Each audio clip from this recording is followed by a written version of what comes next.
I'm here with buddy Randy. He's going to be our guest today. And then obviously got the main man down there at the bottom, Chris, the emergency expert from Skypirate Actual. We're going to be reviewing another video today. Today we're going to be reviewing another video from Survival Dispatch, Escaping the Chaos, Get Home Bag. All right, Chris, if you want to go ahead and kick on the video. Yes, sir. And I want to say something. We're not picking on Survival Dispatch. I just want to put that out there. Like, we're really not. It just, this one was more directed, and that was kind of like our last critique. So It made a lot more sense to be like, okay, let's kind of use that as the generalization. Now let's get one that's supposed to be focused on getting home and see what they do with it. So just want to throw that out there. Agreed. Down the road and in a major EMP type event. Got the pedal to the floor. Time is kind of the essence. And people were starting to behave badly. This is probably how I would be moving. There's gonna be three factors that really, really matter. I have had stress fractures in my feet, and it is debilitating. This is pretty representative of a carry-on pack that I would have with me on a plane. Swapping your socks out, keeping your feet dry. Things to replenish all the calories that you're burning. Socks, I've got water, and I've got some food. Spend the evening just like this. I would see them before they see me. Shelter's right there. Flying home. You just took the red eye home. All right, let's talk about that opener right there. Any words? Already, yeah. I'm just saying, like, it's an interesting opening. Yeah, very. Home. It was a late night flight. It saved a few dollars. You got home the wee hours of the morning. You hopped in an Uber, and it's a 30-45 minute drive to your house or your apartment or whatever else, just on the outskirts of some big city. On the way home, you're dozing off, you get your head leaned against the window, and suddenly you feel the car come to a stop at a place that it shouldn't come to a stop. And then you notice all the cars around you have come to a stop. And you notice all the lights are out on the streets that normally are really, really well lit. And everything's really, really quiet. It's starting to freak you out a little bit. Let's say, in this scenario, it's been a major EMP type event. Sure, probably unlikely, but it's worst case scenario kind of stuff. Let's say you're 30, 40, 50 miles from your destination. This weekend at Georgia Bushcraft in Watkinsville, Georgia, May 4th and 5th. So if you're seeing this in time, go to georgiabushcraft.com if you're interested in testing yourself, testing your skills and abilities, testing your equipment, your get home bag. Please come hang out with us on the 4th and 5th. It's gonna be 24 hours of survival. Yeah, I do. Now, I think in a situation like this, time is kind of the essence. And I would want to be getting the heck out of Dodge as fast as possible, because it's only a matter of probably hours before the people that are interested in taking advantage of a situation like that start to come out. They start to realize that there's going to be no one there to stop them from the wrongdoing that they intend to do, whether that just be steal and pillage or worse. So like I said, I think time is of the essence, and we need to get a move on really, really fast. And mobility is going to be life. It's going to be key in a situation like this. You need to be dressed appropriately. Let's say I was on a flight. This is pretty much kind of what I would look like right here. I've got comfortable shoes. I'm wearing a pair of blue jeans, so I blend in with the cities, blend in with the urbanites. I've got a cotton t-shirt on. I've got a ball cap on my head. And I've got a small carry-on backpack. And this is what I travel with. If I flew to pretty much anywhere, with the exception of an extended stay where I need a lot more clothing and things like that, this is pretty much what I would take. I'd have a change of clothes or two, something like that, and this is some basic supplies. I don't have a weapon on me per se, other than my fisticuffs. I'm gonna stop right there real quick. All I gotta say is like this guy's filming style, out doing a little ruck, just talking to the camera. Seems very familiar. Gotta love the new word, urbanites. Urbanites. Urbanites. So I will say one thing I kind of disagree with is the timeline to this shit starting. He said a couple hours. A couple hours, you don't know your ass from your knees. I don't think anything's going to start that quickly because rule of law is still very much in effect. So Yeah, I there's would there's disagree with you. always that period. It's the calm before the storm, Yep. where everybody is waiting. Like, is it happening? And then it just takes that one triggering event to get the ball rolling. Yep. I would say for when we've seen it here too, like with the blackouts in Moore County, stuff like that. Typically, most of those events they'll follow like the same type of pattern timeline wise. You don't really start seeing guys taking advantage or being opportunistic till roughly 10 to 12 hours after the event's taken place. Because obviously everyone's still working, everyone's still doing all their daily tasks. Once the event happens, there's kind of like that, like you're trying to figure out what the hell's going on. Yeah, So, everyone's just trying to get a gauge on the exactly. actual size of the event and how they can capitalize on it, or what they have to worry about. Yeah, filtering out the noise and what's coming out from the disinformation. Everyone's gonna be posting something. Everyone wants to have that in social media. So once we figure out what's actually going on, I think you're right. 10 to 12 hours somewhere in there. Yeah, and like with his situation, obviously like a EMP, we've only had one major event in the past 100 years that we can actually gauge what a massive solar flare or a nuclear generated EMP would do theoretically. But like if that isn't the event, but there's some significant event that occurred, having certain things like the Citizen app or a FEMA app, just having those things running in the background to send you alerts when there's stuff localized to you is such a valuable tool to get ahead of so many people, even if it's just a last minute run to the store to grab as much as you can off the shelves and pay cash and get out of there. Yeah. I could always improvise something, of course, but I don't have a concealed carry or anything like that because I don't like to check them. That's just not my thing. Maybe you disagree. And you never travel anywhere on a flight, or maybe you just never fly. You never go anywhere without your concealed carry. I just fly with it. Everyone makes their own decisions. I personally don't. If I got to fly somewhere, I don't take it for the most part, and I just have to do without. So that's where your skills, situational awareness, your ability to avoid problems before they happen is going to be really, really key. I'm dressed appropriately. I've got comfortable shoes on. And I've got the supplies and equipment I think would be necessary for a adventure such as that. Now, let's say you're in a situation like Atlanta, right, which is the biggest city near me. Let's say I'm there. Atlanta's huge. It is massive. If I was at the airport, it's fairly close. The airport's actually Hartsfield is actually pretty close to the perimeter of Atlanta, so it's not too far of a distance to get outside the perimeter of Atlanta. Still, kind of a sketchy area and wouldn't want to hang out there too long, but it's not a crazy huge walk to get outside of the city and into the suburbia type areas.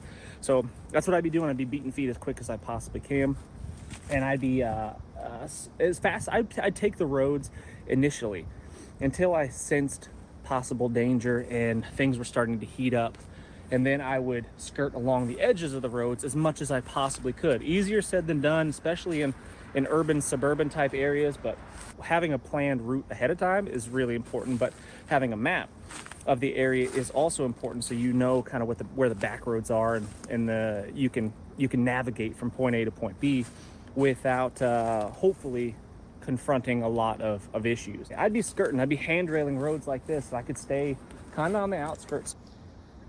All right, there's a lot of assumptions being made about the average person there. Like, I'm sorry, but like, there's no one, if there's an EMP event, there's no lights anywhere, right? You don't got a flashlight that works, your cell phone can't provide light.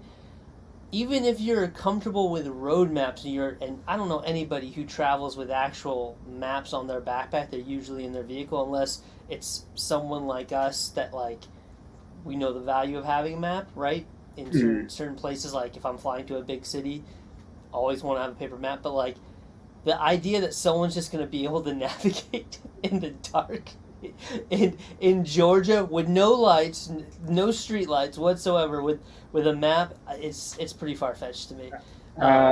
So I actually did a quick search on Atlanta to Hartsfield. Mm-hmm. That is not a close fucking walk. That is a 3-hour, 7-minute drive. That is 200.7 miles away from Atlanta. That is not a fucking short walk. 200 miles is like, that's like 3 weeks of walking. Bro. That is. You're not making that with your hill That's people gear great. backpack, bro. And he would Like, have made 3 days with the things that he has in that small backpack. here's what I'll say. First thing I'm doing is I'm robbing a Target. I'm getting a bike. I'm pumping up them tires. I'm putting some saddlebags on. I'm grabbing a backpack. I'm going through the food aisle. And I'm going through the camping aisle. That's the first thing I'm doing in this fictional Minecraft scenario, all right? But in the second part thing, is that you're going to be doing it with everybody else. sure, but I'm okay with that. And here's the thing: I fly with firearms.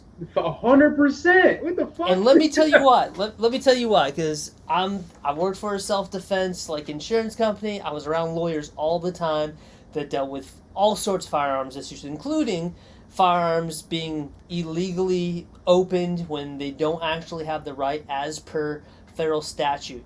If you want someone to not steal stuff from your bags, fly with a firearm. Because the moment anything gets disturbed with that... What? Can you guys hear that? Yeah. No, I can hear you, though. What is that coming from? The feds, dude. Go ahead and finish your point, though. I have no idea what... Oh, it's actually another video I wanted us to review. Hold on. Okay. No, this dude built a really cool... Hold on, let me turn this down. There we go. This dude actually built a really cool bug out trailer. Give me a second. Can you hear me still? Yep.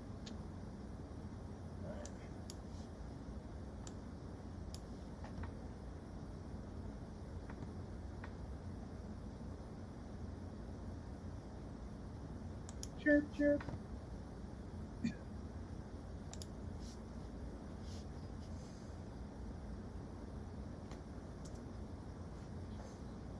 Sorry, guys, technical difficulties. Dude, I don't know what is going on. I can't even hear what you're hearing.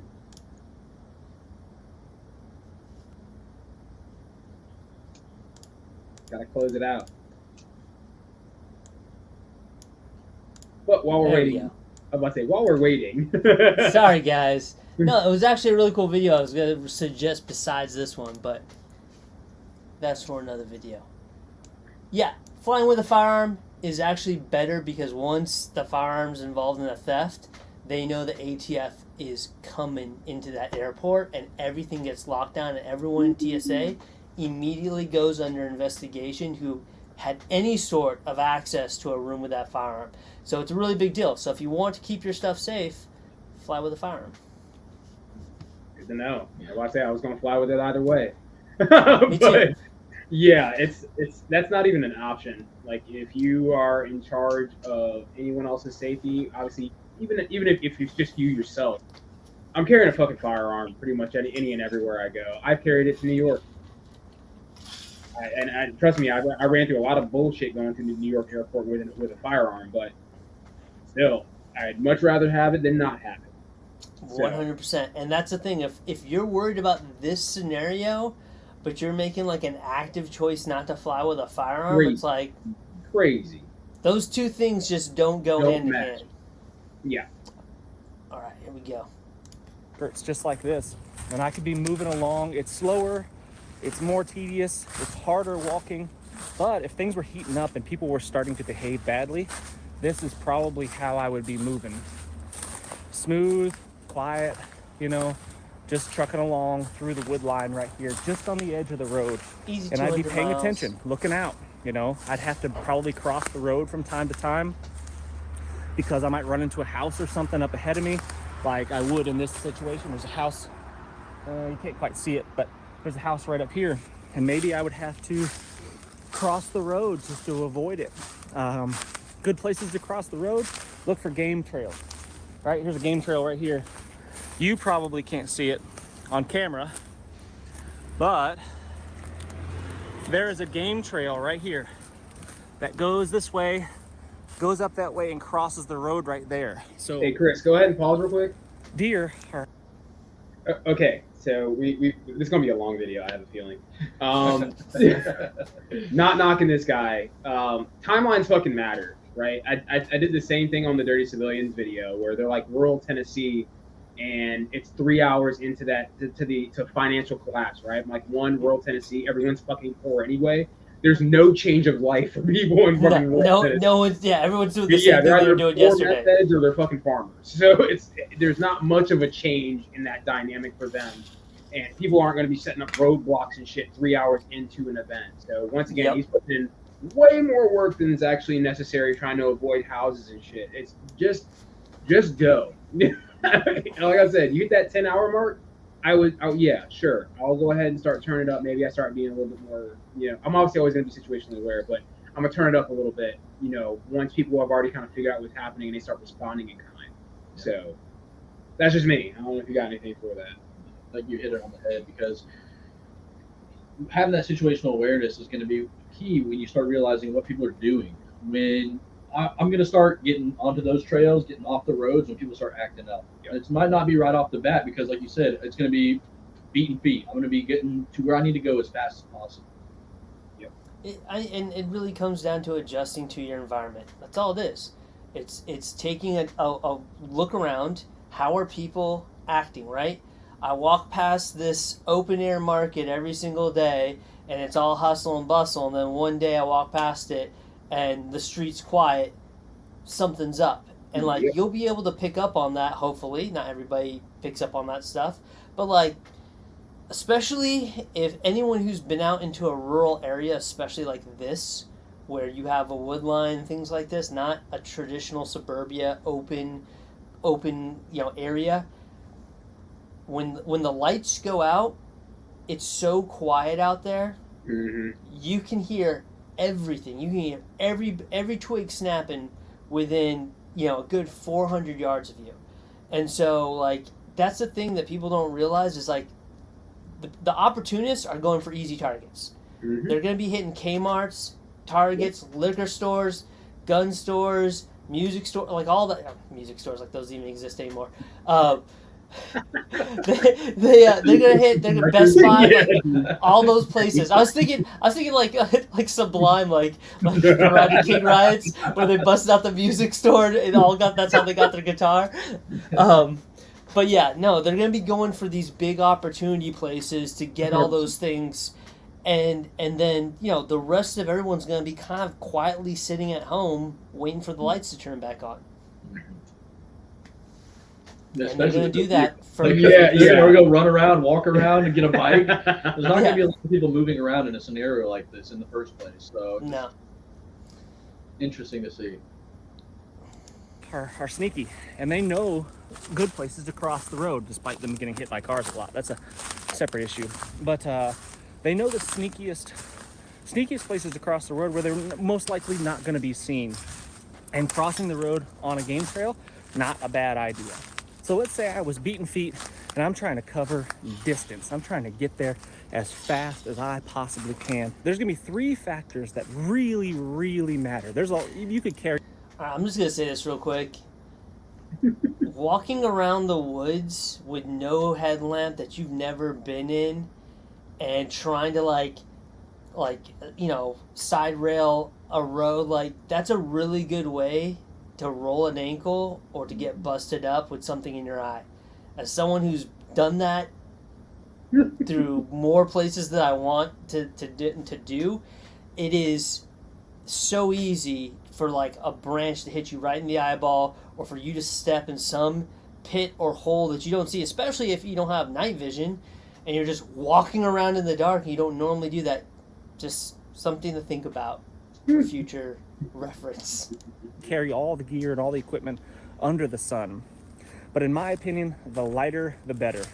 The less crap you have to carry, the easier that walk home is going to be. The less burden you're going to have on your body, the less fatigue you're going to feel, the less injuries that you're going to start accumulating, like blisters, stress fractures.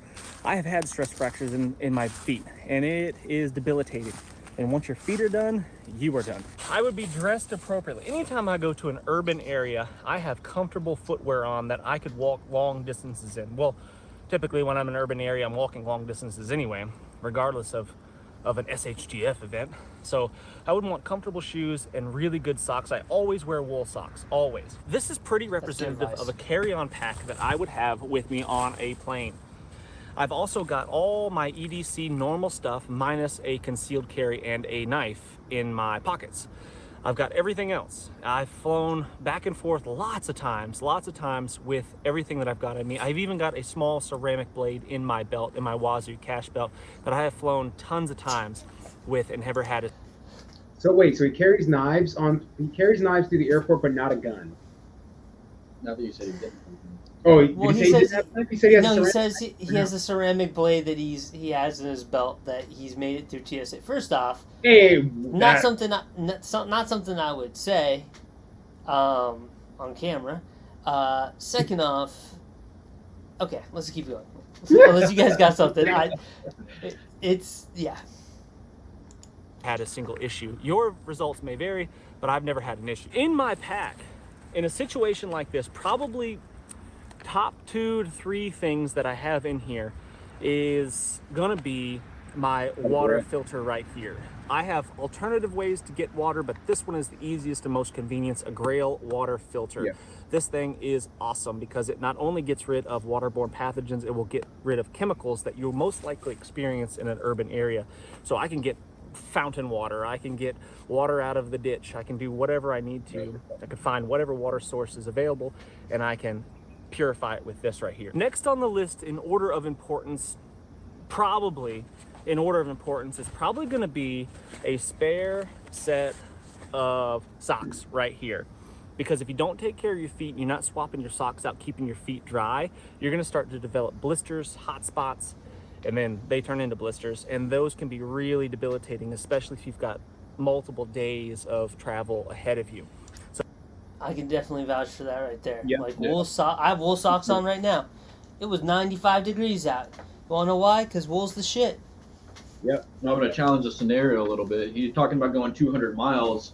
I've done that. Literally recently. I take socks 4 times a day for 10 days straight. And so I'm going to challenge the scenario a little bit here because it's a little ridiculous. But I'm enjoying the content. I mean, I'll see if there's a different Hartsfield. I know there's a Hartsfield, South Carolina, but that's farther.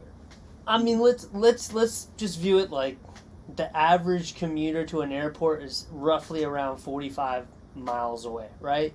Which is a couple days doable with a pack of his size. So I want to give him the benefit of the doubt that, like, given what he has on, he seems pretty confident in his abilities to make it that distance. I'll give him that, you know. But I do like.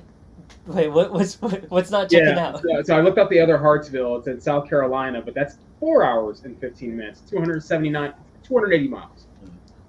Let's put it this way: I wouldn't want to go 200 miles with nothing but a day pack. Dude, people, you do that in selection, bro. You walk, I think it's like 210 miles over 2 weeks, and these are the guys in the best shape in the fucking world, bro. With daily resupply. So, yep. I mean, even your Appalachian Trails guys are having people drop them off food and groceries and stuff like that. So, hikers, you know, I did 80 miles on that, or no, 75 miles on the Appalachian Trail over 4 days, and that was brutal. Yeah, and some long days. And that's the thing, is that, like, the average person, you don't got that. Nope. You're not doing it. I'm telling you right now. Like, I'm pretty good condition, and that would break me off because I'm not doing that kind of output on a regular basis. Not many people are unless they're training for something. Yep. Do like the wool socks though. Kids, invest in good wool socks, mainly because they stay warm even when they're wet. They are naturally antibacterial, and you can let them dry and re-wear them quite a few times. And the Grail I can vouch for. Use them in the mountains. Yep, same here. Absolutely fucking works. Fucking two solid points. And they're great for when you're in, like, amusement park with your kids. So You don't have to drink Florida tap water. Ugh. So having spare socks like this, or a couple pairs of spare socks, is going to be crucial. Absolutely crucial.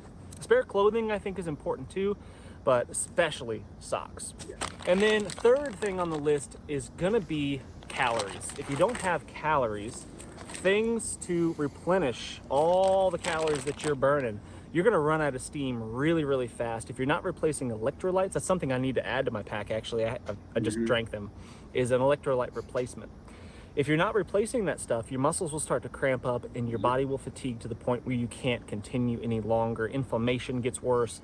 It gets really, really bad. So having a way to supply yourself with the calories necessary to get home, you don't need that much. You just need to keep feeding the machine if you're planning on walking long distances. You're going to lose some weight for sure, no question. But you can't make really, really long distances without some sort of replenishment. Gore-Tex rain jacket around my waist right here that I pretty much always travel with, something like that, some form of protection. Yeah, go ahead, pause it. I know something was brewing. Person out. Yeah, you're talking about what, 2,000 to 3,000 calories burned for just a 12-miler. You're putting on any more than that. That's a 12-miler on level ground. You're going in the woods. You're doing stuff like this. It's a whole different ball game. Yep. No, I know. But and here's the other thing, right? Like, I love trail mix and I love beef jerky, which is the other thing he had with something else. But like, that's not what you can process if you're just freaking moving.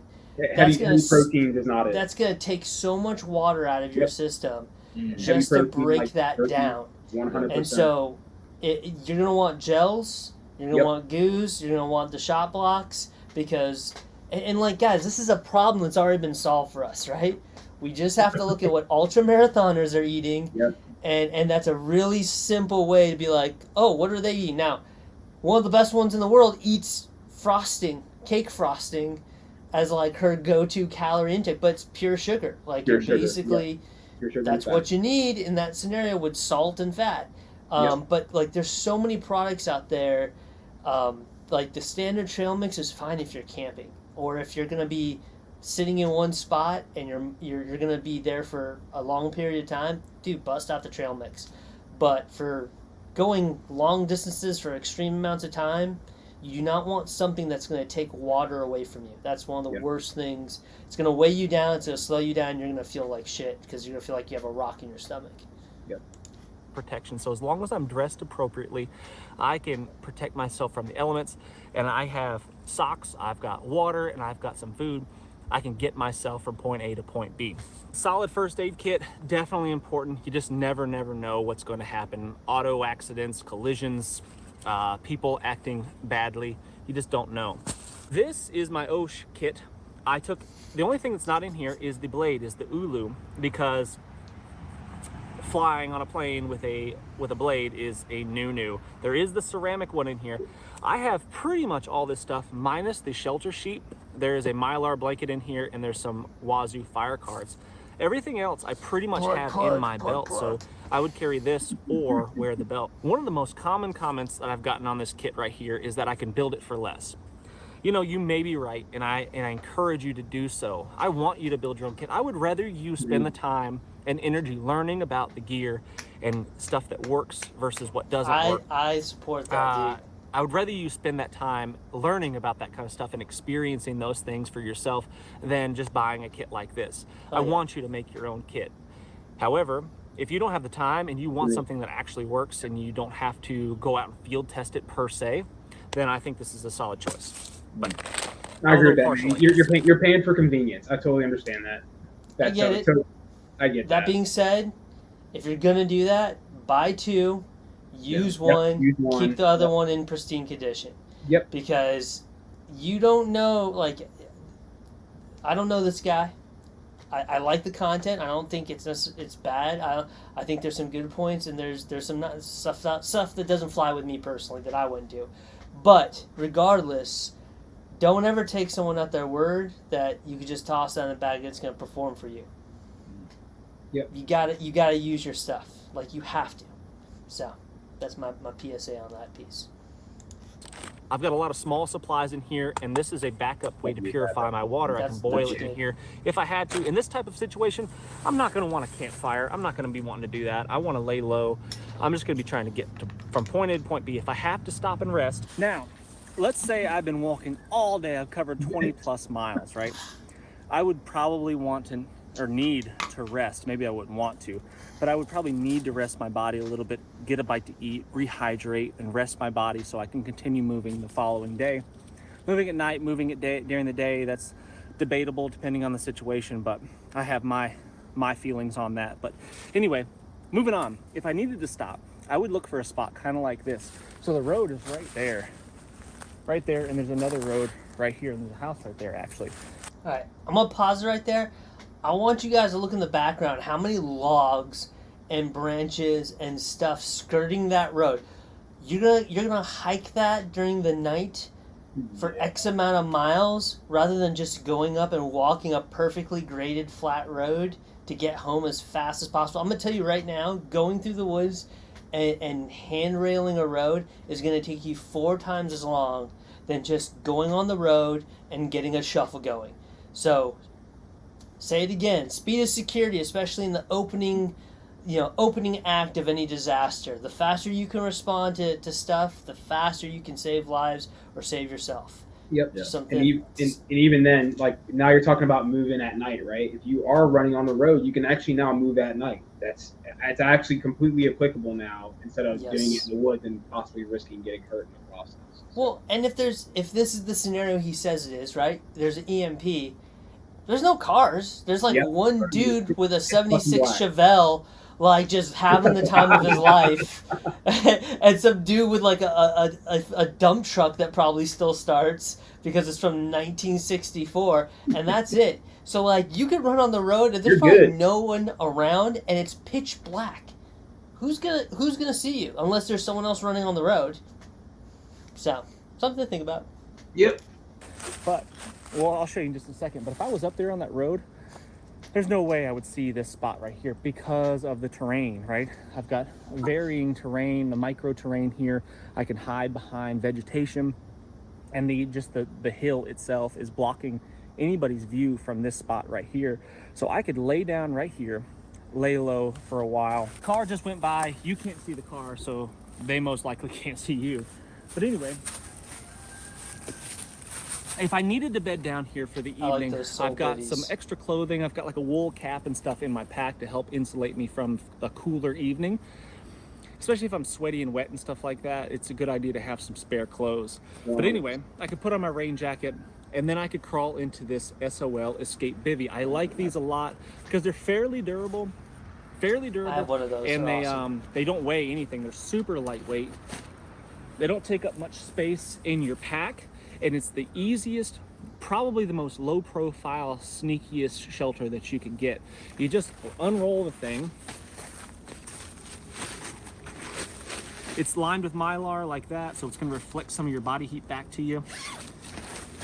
And it's not a sleeping bag, so don't get your hopes up. It's not like that. It's not like you're going to be good in 30 degrees sleeping in something like this. I mean, you may not die, but you won't be very comfortable. But it will, if you put a sleeping bag inside this will help the sleeping bag out, another 10 degrees, maybe a little more. But I definitely slept in this in the warmer months and had no problems whatsoever. But if I'm looking for a super low profile, sneaky shelter, I just get myself inside of here like so. Grab you. Clear the area, right? I mean, obviously, look for widowmakers, do all the things and normal camp setup and stuff like that. But then I get in my bivy bag down here, I zip the thing up around me, and I crash and spend the evening just like this, getting a couple hours of rest. In my cinch pack here as a pillow, perhaps. I could throw my actual pack inside of here if I was worried about any precipitation or something like that. And then I've also got another form of shelter and protection that I always carry with me. That, my friends, is going to be a poncho. I almost never go anywhere without a poncho because it is a great rain gear and it's a great shelter. It's kind of my primary source of shelter when I'm out camping just by myself anyway. So if I was worried about if it looked like it was going to bucket down rain like it is today, I would not just climb in my bivy bag, although it would keep most of the rain off of me. It wouldn't do 100% probably. I might get a little bit wet laying on the ground like that. So, and I don't have a sleep pad with me. I could make myself some sort of mattress. I could bring an inflatable mattress, or I could bring like a foam mattress, but those take up a lot of space. And honestly, I just don't carry them when I'm traveling on a plane just because of the space that they take up. So I would have to improvise myself some sort of little mattress to just rake up some leaves, some duff. I could fill up a garbage bag like this one with some leaves, some dry leaves or pine boughs or whatever, and make myself some sort of insulating mattress off the ground. I would just have to make do. Really, really quickly, I kind of just duck off the road and I get to setting up my shelter. And I would wait until, if I was moving during the day and resting at night, I would wait until pretty much dark before I started setting this up. I'd keep it low to the ground, like that. And then I'd come out here, tie off the hood,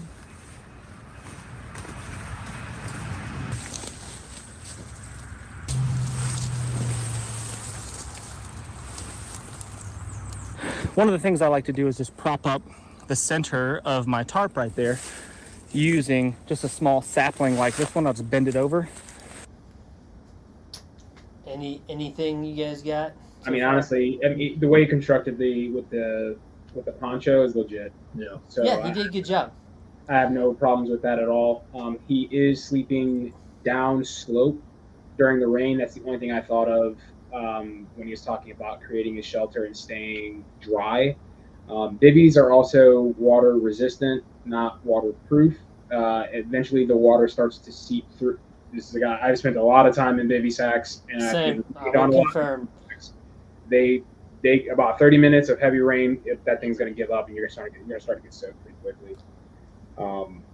The best one I've ever had was the standard Woodland Gore-Tex bag that the Marine Corps issued like early 2000 era, and like I was in 3 inches of water inside this thing the whole night, not even realizing it, and I was still dry inside that bivy sack with like water completely around me because the area we were in flooded out a little bit.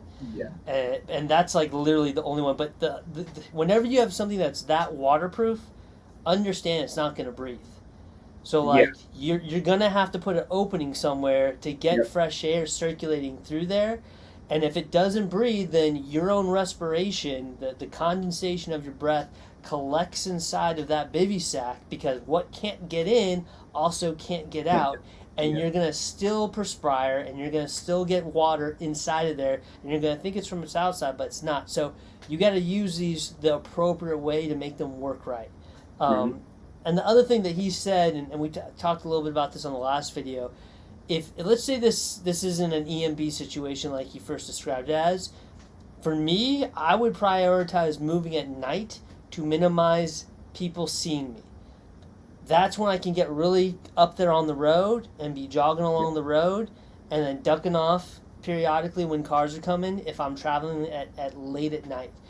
You can cover way more ground that way, and then while there's still traffic in the early stages of the night, that's the time to get that couple hours of sleep and then wake up around 11 o'clock and start making your way when traffic dies down. But if you don't want to get seen, that's the best time to move and to avoid danger if you're moving quietly and quickly. Nothing to add there.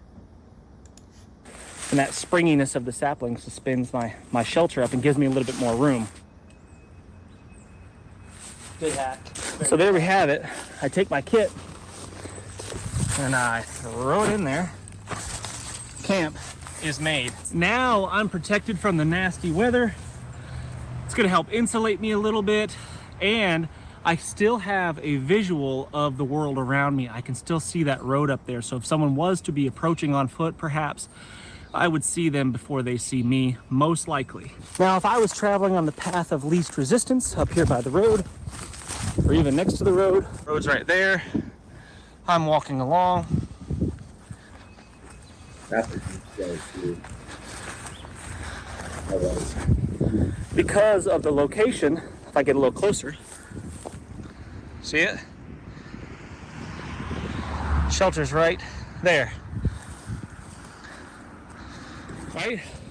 Really difficult to see because of the location. It's a camouflage shelter, it's low to the ground, and it's in a very secluded spot.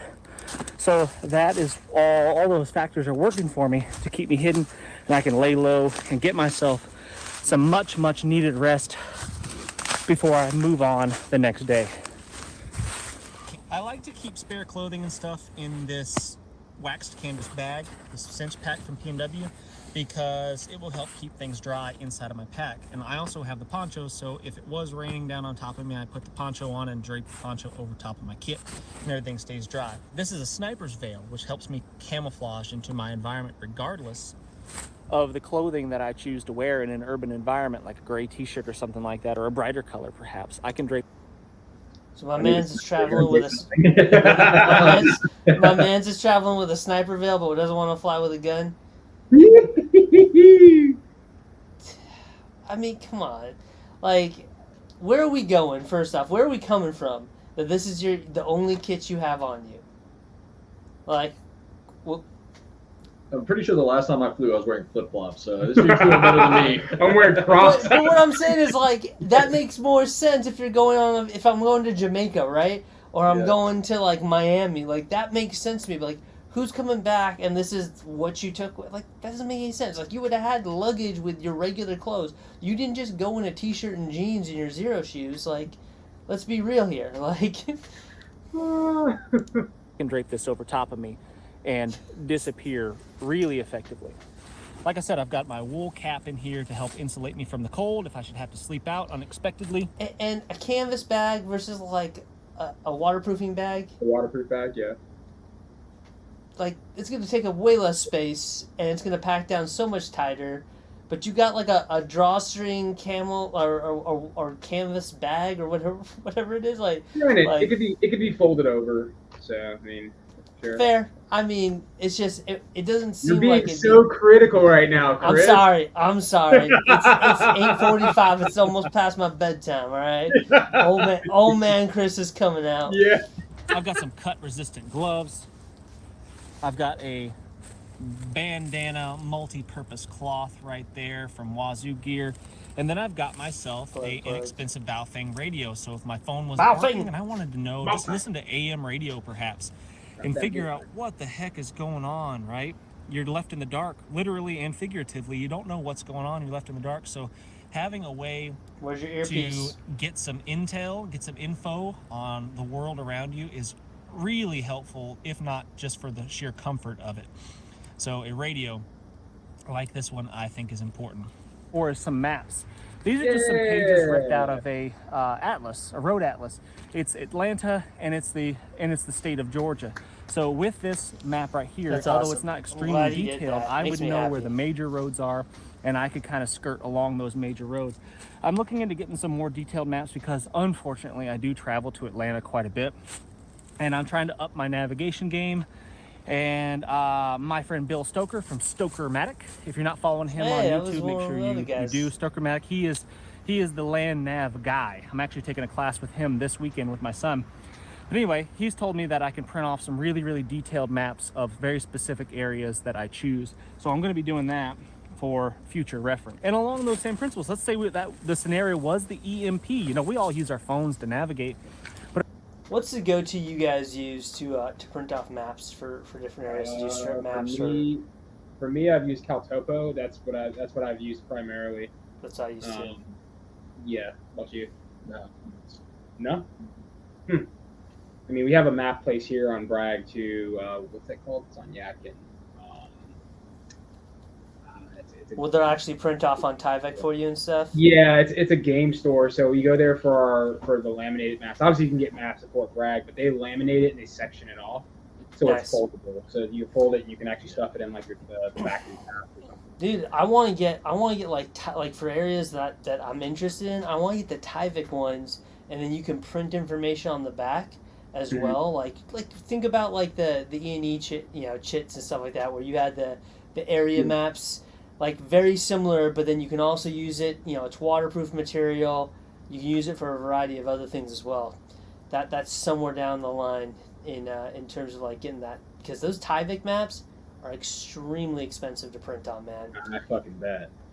Yeah, for me, for the truck kit, I got an atlas. All 50 states has everything in there, because I'm not going to be land navving through the woods more than likely. And if not, I can use my terrain association enough to be able to get to where I need to go. We're literally going to be hand-railing roads. We're going to be going along the things of stuff that we're familiar with, even in an unfamiliar place. So I just do the road atlas. I've looked into some of the map things. I couldn't tell you off the top of my head. I haven't printed any myself. Probably something I should. Yeah, I'm about to say, CalTOPO, I've done it for like the area study and stuff like that. So I print off like a section of the town, and then because if you don't buy the actual membership, they only allow you to print off so large. So if you buy they have like 4 different plans, but you can print off like full full scale maps if you have the actual membership. If not, you can just print off sections and piece them together. Gotcha.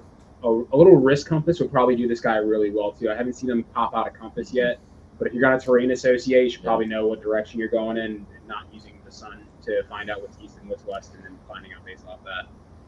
Yeah, I mean, I got my little guy. It's not a method I'd want to use. Something simple. Personally. It's just so simple, and he's got the rest of the kit. Might as well. Yeah, like a little Cento like wrist compass or something like that would probably go. Boom. Something like that. They even have the slightly larger ones for like $30. Yeah, actually, I just saw that over at General Jackson's. They have they have like a full loaded wrist one for like $35. And here's the thing, guys. Like, it's one of those things, especially if you're just trying to get familiar with an area, having that as kind of like a guiding way for you to like realize where certain things are co-located to get that terrain association. Having like a little compass to just understand, okay, that major building, which is huge in downtown Philly or wherever, that's about right here, and that's across from that other big building on the other side of town. You can then start using that to like help, reverse azimuth your location. Yeah, so you're talking about intersection and resection. So using two known points to find your location. So that's, if you guys don't know, for land nav, intersection and resection are probably going to be something you want to know in order to locate yourself on a map. So I was trying to dumb it down a little bit for like when they get their wrist compass, they'd be like, yeah, northwest. Yeah, south. I thought you said west. But if our phone wasn't working anymore, do you have a compass? Hey! Good compass too. Wait, I got that compass. I think I could find my way out of a city for sure with you're that 1 second, compass, dude, you're there. but I want to get even better. That's my favorite compass. Really pinpoint locations if I need it. From here, after I had got myself a little bit of rest. I love when we had a whole batch there talking about the shit. We really wish this guy had a compass. It's not even 2 seconds. Literally 1 second. He's like, my compass. We're like, yeah. This is how you know we're rooting for this guy, right? Yeah, we are, dude. I'm all about it, man. Yeah, same here, man. I really dig this. Got myself a little bit of sleep. I would be beating feet down the road again. And I think that having forethought, having thought about these scenarios ahead of time, I think is a really, really smart plan, because you just don't know. And this is kind of a worst case scenario, right? Everything is shut down, chaos, the fire, everything is on fire, things are blowing up around you. People are freaking out, robbing, pillaging, and doing all the things. Yeah, worst Summer case love, scenario, baby. of course, but if we train and we practice to that worst case scenario above what we might actually experience, then I think when the real thing comes, and it's, maybe not that bad. Hopefully, all things considered. Guys, I'd love to hear what you think about this in the comments section. Tell me what your plan is. If you work in an area, you work in a city, or you travel regular, what's your plan? Do you have a plan? Have you thought about these things? Would you be just out of luck and be reliant upon the good graces of a helpful Samaritan, perhaps? I don't know. Anyway, I'd love to hear what you think about it. If you are near Atlanta, in the Atlanta area, or anywhere near it actually, come on down to Watkinsville this weekend, May 4th and 5th, and we're going to have 24 hours, a 24-hour experience where we will test our gear, we'll test ourselves, and we will see what we can actually do, what works, and more importantly, what doesn't work. Can't wait to see you on the next good video, message. friends. Please hit that thumbs up, subscribe if you haven't done so already, and hopefully Definitely I'll see you this weekend. Definitely doing it. Good fucking video.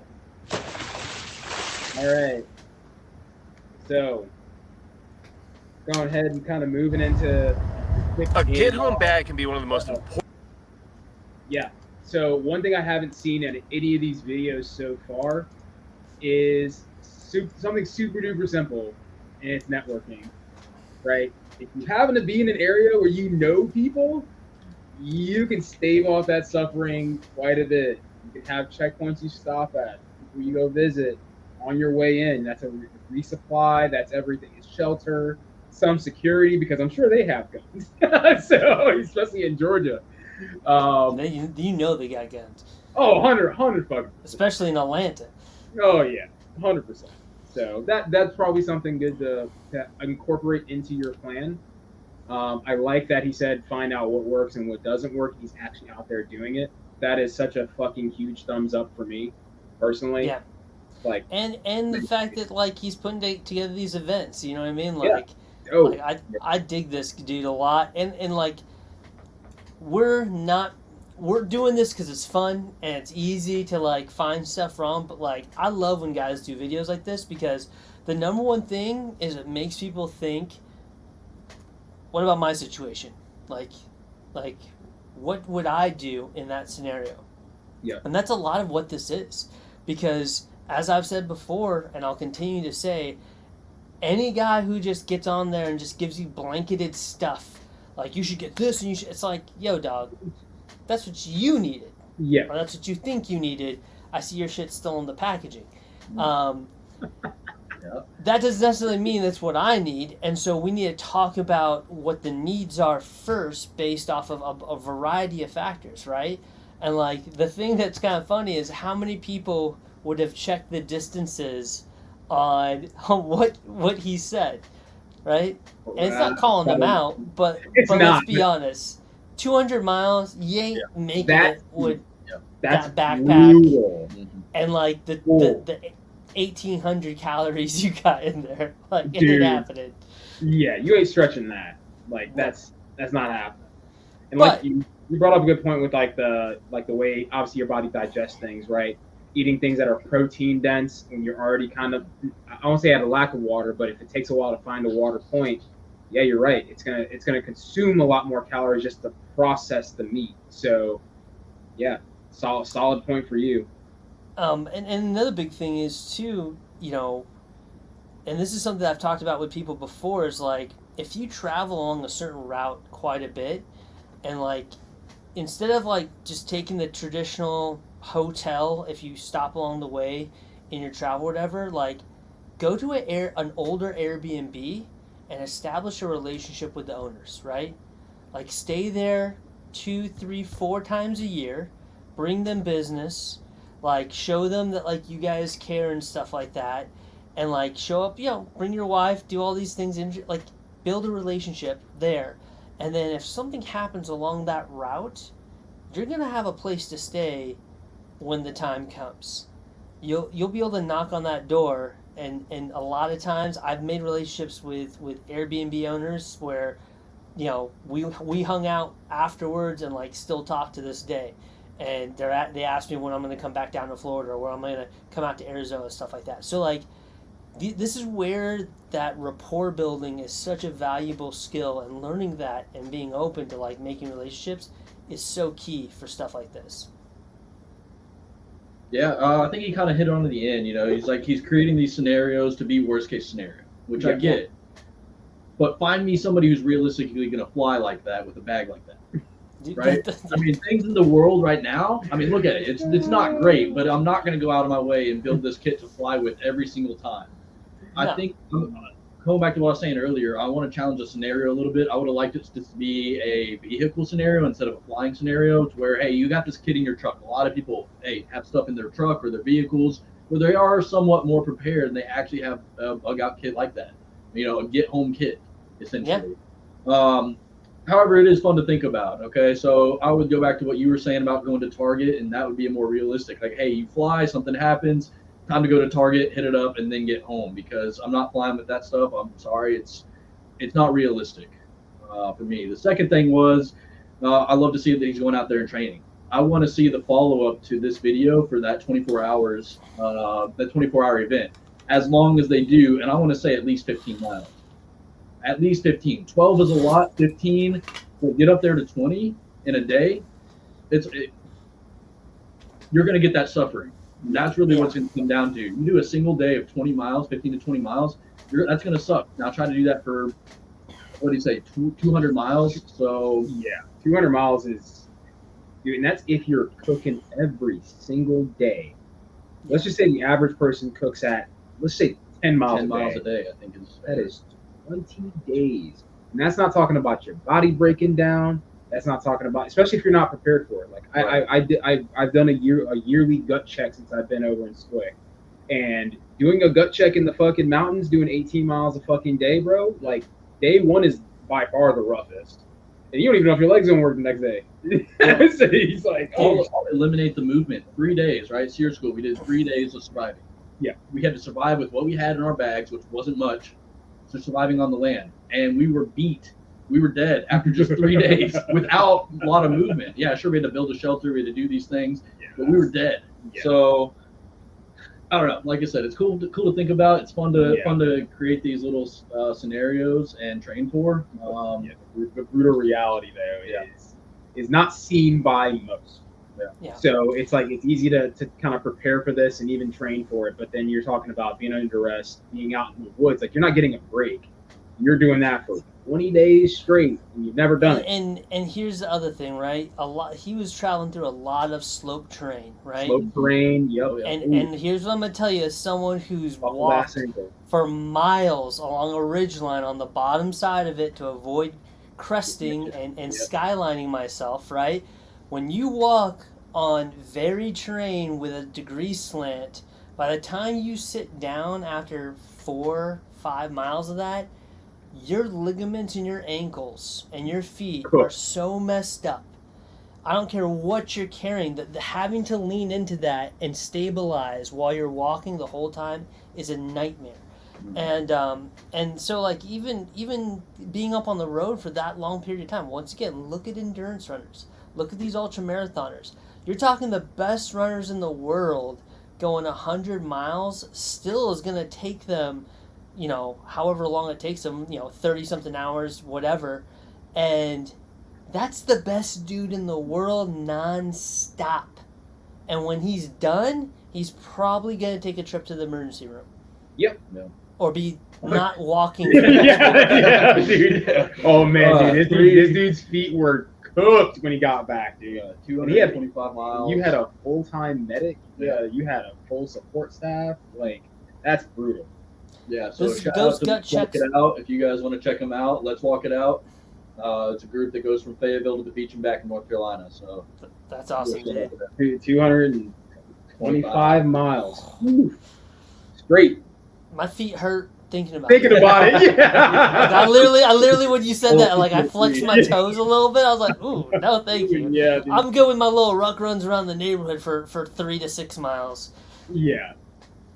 But overall, going back to what you were saying, bring it down to something that's more realistic. I think what you say, 20 to 40 miles. It's the average commute to an airport. So make it a little more realistic, and then get out and train. Get out and do it. Take that 3-day pack that you got and walk a day with it. Do 2 days. Here's the best idea. Like, if you really want to put it to the test, have your wife drop you off at work in the morning, work a full day's work, walk back, and then put on that backpack and walk it home and time yourself. Because here's the thing, like, disasters don't strike when you got everything ready, it's sitting there and you're like sitting at the desk waiting for disaster strikes. It happens at 3 o'clock in the morning after you've been on a double shift or come back from the field after 2 weeks of getting your stuff pushed in, and then all of a sudden a pipe bursts in your basement or whatever, power goes out. So it's just something to think about. You always get hit, in a row. Yeah, it's like that rules of 3 is how Murphy likes to strike. Yeah, dude. It is, man. One big thing is if you guys want more accurate descriptions of real things happening, build so there are already case studies online, but build case studies on actual events. It'll give you the answer to the human condition 9 times out of 10 fairly accurately, right? So the biggest problem I took in the beginning was his timetable from event to, or excuse me, the event itself is the catalyst. The event is taking place after, which is pretty much all human work. So that stuff is pretty well documented at this point in time. You know, from Hurricane Katrina, Summer of Love, the oil pipeline incident from like 3 years ago. What else? What else is there? I mean, the blackouts. Like there's a ton of case study material out there to kind of document the human condition, and typically the timetable that follows from start to crimes of opportunity are starting to pop up. Yeah. Yep. And that's why it's also good to have friends in everywhere you go, because it's very easy to keep a small stash, ammo can with some much needed stuff at a buddy's house that might be on the way. So, you know, there's a bunch of ways to skin this cat, but what I will say, and as you guys, you know, said, is that like this is one of those things that you really have to cut down on what's relevant to you and look at your personal situation and then kind of work the timetable backwards, right? Yeah. I have to travel X amount of miles. I want to get there in X amount of time. How do I accomplish this? And then work backwards from there. And it's not that difficult. It just takes your attention and to work through it and not to jump into some of these fantasies that a lot of guys like to jump into as to why they need to make certain purchases and get certain things. But that's for another video that I'm sure we'll find. Different video. And I got one addition for him on the radio. Okay, so he brought up the radio and having a radio. It's great, but there's a bunch of emergency frequencies that you need to have, and unless he knows them off the top of his head, have a little plastic card, you know, that has all those frequencies for local areas and emergency information. I think would be great. Great point. Addition to that. And earpiece. If you are worried about bad dudes in your area and you, for whatever reason, your information is coming through and you don't have an earpiece in, either you're going to get heard by the bad dudes or you're not going to get the information you need. Or let's say you have a communications plan with your spouse that involves ham radios. You want that earpiece and you don't want someone to hear you talking with your wife somewhere in the woods while you're trying to walk home. So like, if this is a danger scenario, and that's why the other video we're going to get to probably is a good one, is because he makes some great points. Stoker Maddock, who the guy referenced in this video. But make sure you have that earpiece. It's so important if you're worried about noise discipline and not, putting out a big signal. Okay, just because it's Hollywood doesn't mean it's not real. I've had so many times where it's either my phone or the radio. It always goes off at the worst possible time. Yeah. Every time. My phone is on silent 98% of my day, and I will be in a meeting with like important government officials, and all of a sudden, it starts going off, and I'm like, hit it real quick, hoping that they think it's the person to the right or left of me. I'm just like, who was that? Was that you, Janet? Fucking Janet over here. Now I'm trying to think for the radios, like for all those emergency stuff that come in. I'm trying to think of like which frequency, like do they probably do it across all spectrums, but I don't know if it's on VHF, UHF. I can't remember. Let's figure it out and we'll post it up. Yeah, we'll figure it out and post that up. But let's get a list of all the most important. There's literally an entire website for it, so you can do it by area too. So. And remember too, like the little mini radios, the world band radios, like the Tech Suns and CountyCom does a really good one. They're GP8.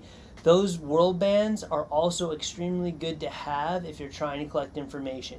So if there's like a localized event and radio towers are down, having world bands on, whether it's a broad spectrum ham radio or one of these world band radios, they're really good because you're going to want to collect information from outside your country, whether that's the United States, the UK, somewhere over in Europe. Getting narratives from these other news sources across the world is going to let you develop a better picture about what's going on, because they're not going to tell you everything. Something to think about. And understanding how to protect that. In this scenario, an EMP is going to wipe out 90% of that infrastructure. So if you're really worried about it, you need to start looking into Faraday cages and protecting your equipment. Granted, flying on a plane. Who knows? The guy for it. Just to say, thankfully, this. Let's hope the planes landed. Did, right? Yeah. Yeah. But all right, guys. I think it was a good video. I appreciate I like these scenarios. So that was one of the ones I was like, I think this would be a good one after the last one. But we should see if we can get a couple videos up on IG and see let the crowd pick the reaction video. Because I'm curious what people are going to submit. I already know what a few people are going to submit just based off of personalities. Conversations we've had with other individuals. Yeah, I'm sure there's going to be some. So if you make a post, you can add us as collaborators on the post. Okay. And that way it expands the reach of the post as well. So, dude, I'm down. Let's fucking do it, man. Yeah, I think it'll be funny to see what people put out there. We gotta put a time limit on these things though. We gotta be like, the videos can't be longer than like 15 minutes. Otherwise, especially with some of these shenanigan videos, we'll be stopping it way too much. So, all right, gents, I'm headed out. Till the next one. Later. See you guys. Let's see. End recording.